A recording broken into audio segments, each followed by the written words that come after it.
alias. Phone lines are open for your... Hey guys, Mark here with another edition of Weaponized Truth.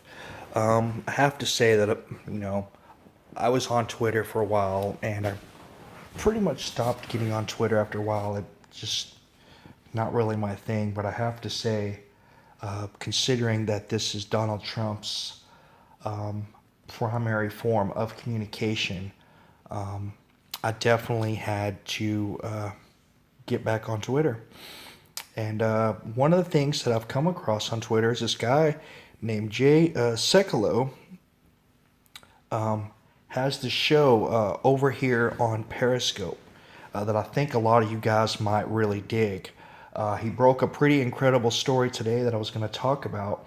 And I'm just going to play a little clip of his show so you guys can get a taste of what he's got going on over there. And maybe you might be interested. I definitely think you'll be interested in the story.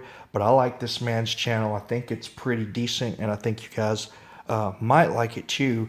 But there's some pretty incredible story that was broke by Fox yesterday that Jay talks about here. And I'll just let you guys check it out. So here we go. Questions right now. Call 1-800-684-3110. Hawaii has become the first state to file a lawsuit against President Trump's revised travel ban. Attorneys for the state are asking a federal judge to issue a temporary restraining order blocking the new executive order. And now, Chief Counsel for the American Center for Law and Justice, Jay Sekulow. Everybody, welcome to the broadcast. We've got some breaking news here. This came out last night, but it's something we've been concerned with. But I want to give it to you so you understand exactly what we're dealing with here. Federal lawmakers, Senator Ron Johnson is actually leading this investigation.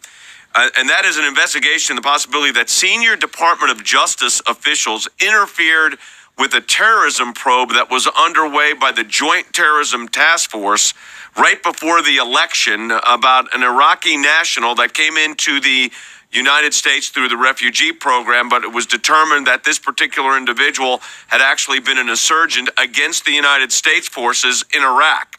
Now, Jordan will get in a moment. That means he could be Al-Qaeda, it could be Hezbollah. But the Department of Justice, and this is what is being investigated right now, apparently decided to not pursue, although they had the individual located in San Antonio, Texas, because of concerns that it would hurt Hillary Clinton's election, because this was literally 1 week before the election came. So everybody's talking about the Russia probe, and is there hacking in Russia, and did they impact the election? Well, how about this? Federal lawmakers are investigating the possibility that senior Department of Justice officials interfered in a terrorism probe involving a so-called refugee prior to the November election in an effort to deny campaign momentum to Donald Trump, especially on the issue of terrorism and national security. So the fact is, and I think we have to be clear. So this is a pretty incredible story, y'all.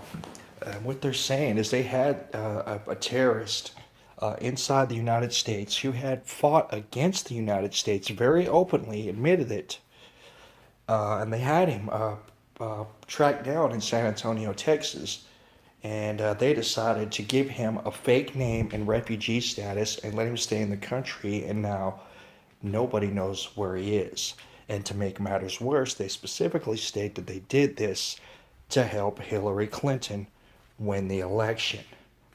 I mean, you just can't make this stuff up. And I mean, I don't know how... Look, guys, I'm not a Republican. I'm not a Democrat, But I mean, it just amazes me that how many times does Donald Trump have to be proved right? He got proved right with the whole Vault 7 thing. I mean, one of the things that they broke in the story is that the CIA has made it very clear that they have the capability to hack people and make it look like Russia did it. Right? Sound familiar? And the whole time they're talking about this Russia thing and how Russia hacked the election, it turns out we're letting terrorists go free in the United States to help Hillary Clinton win an election.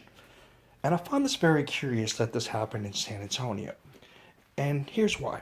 I lived in San Antonio for 5 years.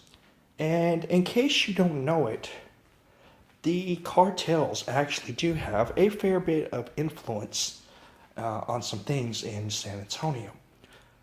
And one of the stories that you guys may want to go on and research, and I'm not going to go into a terrible bit of backstory on this is it was about a year or so ago when the district attorney and his wife were murdered in their home. They were murdered in their home. The district attorney of San Antonio and his wife were murdered in their home. And this stuff seems to be somewhat of a common occurrence in San Antonio.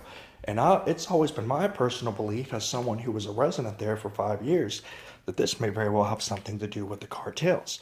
Now, if you look into the story, and I don't know if this is at all related, but it does seem kind of curious to me that the man that they have in jail for it apparently is in jail with this whole bucket of evidence against him because they claim that he emailed the Crime Stoppers line himself with all the information about it, thinking that it couldn't be traced back to him and that they couldn't really crack the code or something like that. And it sounds like a big honking setup. And my point is that it is not unheard of in San Antonio for important public people working behind the scenes that you may not hear their names every day, like the district attorney, to just wind up dead, and for long periods of time, you won't even know who did it. They may even have no leads at all sometimes. So this whole situation is pretty curious. So we've got people that have been bringing in terrorists and keeping them here as refugees, keeping the whole thing quiet because they wanted to help Hillary Clinton win the election, regardless of the sacrifice that it would do to American lives. So once again, these are the kind of stories that I want to bring to you guys. These are the kind of stories that this Jay Sekulow is putting on over a show over on Periscope. And apparently he also does this show on Facebook. I don't use Facebook, so you guys, if you do use Facebook, you can probably check him out over there. But I have to say the show is pretty good. And this story in itself is pretty incredible, and I just wanted to make sure to bring it to you guys' attention. Whenever I find a good new source of information, I always want to share it with you guys. That way you have the opportunity to go see some of this stuff for yourself. But anyways, that's it. That's the story. I will be back soon with more videos. Once again, if you like what I'm doing, go ahead and subscribe. Tell your friends. I don't make any money. I don't monetize anything. I just like bringing the stories that are really interesting, that really matter to you guys' attention. Anyways, I'll talk to y'all soon, and you guys take care. Clear here.